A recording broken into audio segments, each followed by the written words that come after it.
Valérie Letard, bonjour. Bonjour. Alors, on rappelle que tu es de la compagnie du Code et on va parler de ClassCode. Alors, ClassCode, quelle est la genèse de cette initiative? On va appeler ça une initiative. Alors, je n'étais pas à l'origine de ClassCode puisque c'est un projet porté par l'INRIA avec plusieurs partenaires sur le national et qui a vu le jour grâce à un projet d'investissement d'avenir.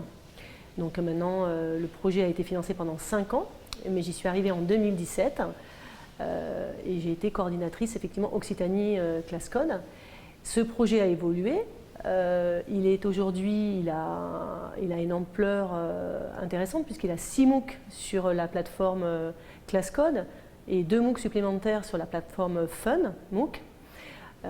L'idée étant qu'effectivement on crée des ressources pédagogiques pour les enseignants mais pour les éducateurs au sens large, ressources libres, sous forme de MOOC qui font 10 à 15 heures chacun, mais on peut y revenir à sa guise puisqu'on s'y connaît que quand on a du temps. Et à l'intérieur de ces MOOC, on vous demande effectivement de mettre ou de créer un atelier en direction de jeunes, donc c'est vraiment orienté éducateur. Et d'autres éducateurs qui sont connectés sur la plateforme vos pairs peuvent vous corriger et évaluer vos ateliers. Voilà, et on avance comme ça de MOOC en MOOC. Et actuellement, voilà, ça part de la programmation informatique jusqu'à créer un projet avec une classe. Et on a le MOOC IAI qui est sorti au printemps dernier. Alors, on rappelle que c'est une association aujourd'hui, c'est ça, avec des adhérents qui peuvent être des académies, qui peuvent être des... Oui, alors c'est une association, moi j'ai l'habitude de dire que c'est une association à thématique transverse, puisqu'on a vraiment toutes les parties prenantes autour de la table. On a effectivement les centres de recherche informatique comme l'INRIA, on a la CIF, l'association d'informatique aussi au niveau national, mais on a des fondations, des structures d'éducation populaire, des académies. La DNE a validé un soutien pour l'association ClassCode fort, et donc ça c'est vraiment un grand pas en avant aussi. Voilà. Et après, on a des particuliers, enseignants, animateurs, structures d'éducation populaire aussi. Alors, on est là pour la sensibilisation et l'accompagnement à tout ce qui est coding, codage et autres. Et l'intelligence artificielle, du coup, c'est un peu le nouveau chantier qui est ouvert? Oui, pourquoi? Parce qu'effectivement, c'est présent partout dans la société. Donc d'abord, il y a un besoin d'information en direction des jeunes. Donc il faut que les éducateurs, les enseignants soient armés pour pouvoir informer. Il faut qu'il y ait une prise de conscience aussi et ne pas se dire que effectivement l'intelligence artificielle va tout faire, mais que c'est bien à l'homme et aux jeunes de maintenant qui deviendront les adultes de demain de faire et de faire de façon peut-être responsable en direction d'un monde, on va dire entre guillemets, plus juste et plus durable. Donc oui, ils ont besoin des clés, les éducateurs, pour pouvoir débattre, échanger et pratiquer surtout, parce que là on est vraiment sur des thématiques formation-action, donc mettre les mains dedans avec les jeunes. Donc les MOOC, on est bien d'accord, ils s'adressent aux animateurs, éducateurs et enseignants. Enseignants, voilà. Pas aux élèves directement. Non, pas aux élèves directement. Ouais, c'est plutôt donner des clés aux enseignants pour faire avec les élèves. Voilà. Par contre, pour sensibiliser les jeunes, vous menez aussi des ateliers en présentiel. Alors c'est la force de ClassCode en fait, c'est qu'en ayant comme adhérents et comme membres actifs des associations d'éducation populaire, des collectivités avec des services jeunesse par exemple, l'idée c'est que là, on va chercher des moyens et on va chercher des soutiens pour créer ces MOOC et créer des contenus pédagogiques, mais l'idée vraiment derrière c'est de pouvoir s'en servir et de tout de suite passer à du concret et à de l'action sur les territoires.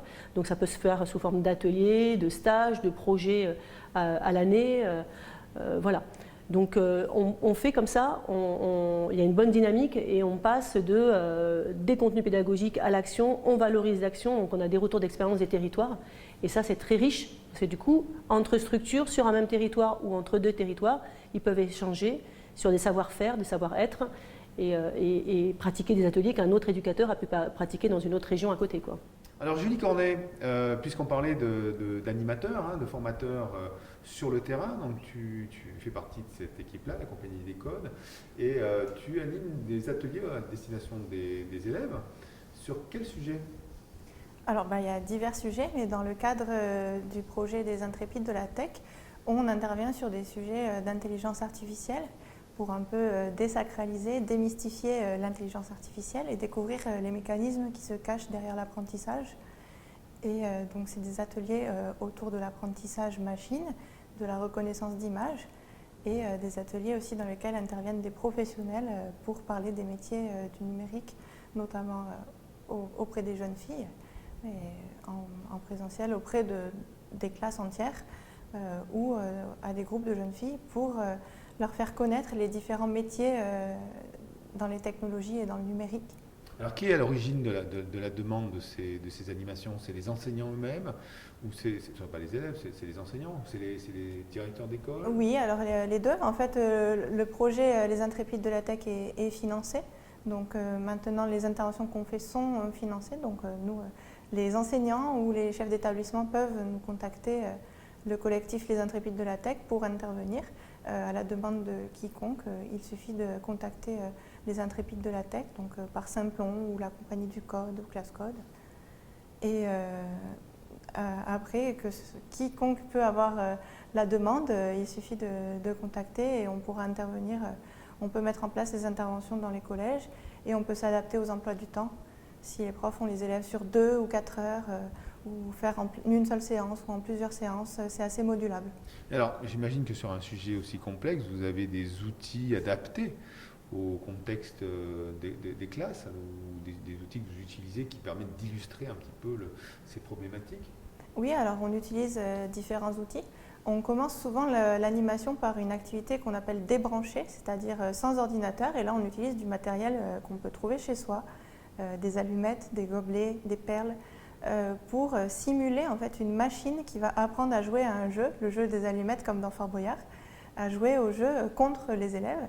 Donc les élèves jouent d'abord contre l'animateur et ensuite, il n'y a plus d'animateur, il y a une machine et que l'animateur fait fonctionner, mais c'est la machine qui va jouer contre les élèves. Et les élèves vont voir la machine petit à petit apprendre à jouer à un jeu. On peut ensuite discuter le fait que si on change la règle, on voit que les élèves, eux, s'adaptent. La machine, elle, ne prend pas de décision toute seule, elle ne va pas s'adapter à une nouvelle règle. Et on a d'autres outils qui sont en ligne, où là, on peut travailler la reconnaissance d'images. Et on utilise l'outil en ligne Teachable Machine, qu'on peut entraîner, sur lequel on peut entraîner un modèle de reconnaissance d'image, qu'on peut ensuite utiliser directement dans un autre outil en ligne qu'on utilise, qui est Adacraft, donc développé par un de nos coopérateurs à la Compagnie du Code, qui est une base de Scratch, mais dans laquelle on a beaucoup d'extensions, et notamment une qui peut directement utiliser les modèles entraînés au préalable sur Teachable Machine. Donc tu interviens dans toute la France, enfin en ce moment c'est un peu compliqué, mais tu interviens que sur l'Académie de Toulouse Donc nous, principalement, on intervient en Occitanie, mais on peut aussi intervenir dans d'autres académies. Pas plus tard que vendredi dernier, on était dans l'Académie de Marseille, en région PACA, et on peut intervenir en présentiel ou en distanciel en fonction du lieu et en fonction du contexte sanitaire. Okay, donc pour pouvoir te demander, ou demander un atelier, on se connecte, j'imagine, sur le site ClassCode, et il y a un formulaire où on appelle? Il faut écrire un mail aux Intrépides de la Tech, donc soit Compagnie du Code, soit ClassCode, soit Simplon. Okay.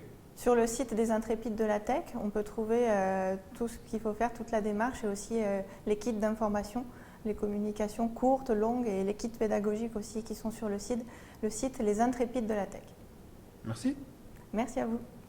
J'adore.